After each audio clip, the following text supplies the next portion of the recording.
മറ്റൊരു വാർത്തയിലേക്ക്. പെരിയാറിൽ വ്യാപകമായി മത്സ്യങ്ങൾ ചത്തുപൊങ്ങുന്നു. ആലുവ എടയാറിൽ വ്യവസായ മേഖലയ്ക്ക് സമീപമാണ് സംഭവം. ഫാക്ടറിയിലെ രാസമാലിന്യങ്ങൾ പുഴയിൽ കലർന്നതായി സംശയം. എബിൻ ജോസ് ചേരുന്നുണ്ട് വിശദാംശങ്ങളുമായി. എബിൻ, ഈ പെരിയാറിന്റെ തീരത്ത് എടയാർ മേഖലയിൽ, വ്യാവസായിക മേഖലയിലൊക്കെ വലിയ അന്തരീക്ഷ മലിനീകരണമൊക്കെ ഉള്ളതാണ്. ഈ പുഴയിൽ മത്സ്യങ്ങൾ ചത്തുപൊങ്ങുന്ന സാഹചര്യം ഇത് ആദ്യമായാണോ, അതല്ല എപ്പോഴാണ് ഇത് ശ്രദ്ധയിൽപ്പെട്ടത്? ഗോകുൽ, രാത്രിയോടെയാണ് നാട്ടുകാരാണ് പുഴയിൽ മത്സ്യങ്ങൾ ചത്തുപൊങ്ങുന്നത് കണ്ടത്. ഇതിന് പിന്നാലെ ചില ആരോപണങ്ങൾ നാട്ടുകാരുടെ ഭാഗത്തുനിന്നുണ്ട്. ഈ ഫാക്ടറിയിൽ നിന്ന് രാസമാലിന്യങ്ങൾ പുഴയിൽ കലർന്നതായുള്ള സംശയം നാട്ടുകാർ പ്രകടിപ്പിക്കുന്നുണ്ട്.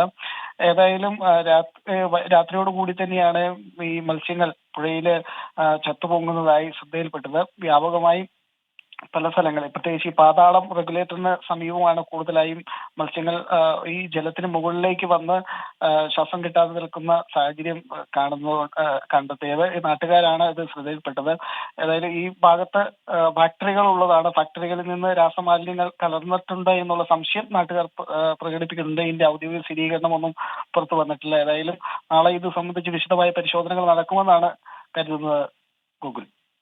ശരി, ആലുവയിലാണ് പെരിയാറിൻ്റെ മത്സ്യങ്ങൾ കൂട്ടത്തോടെ ചത്തുപൊങ്ങുന്നു. അവ മുകൾ പരപ്പിലേക്ക് ശ്വാസം കിട്ടാതെ എത്തി നിൽക്കുന്ന ഒരു ദൃശ്യങ്ങൾ കൂടിയാണ് ഇപ്പോൾ പുറത്തു വരുന്നത്.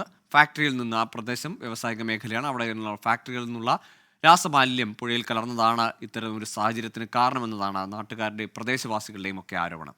എബിൻ ജോസാണ് വിശദാംശങ്ങൾ നൽകിയത്.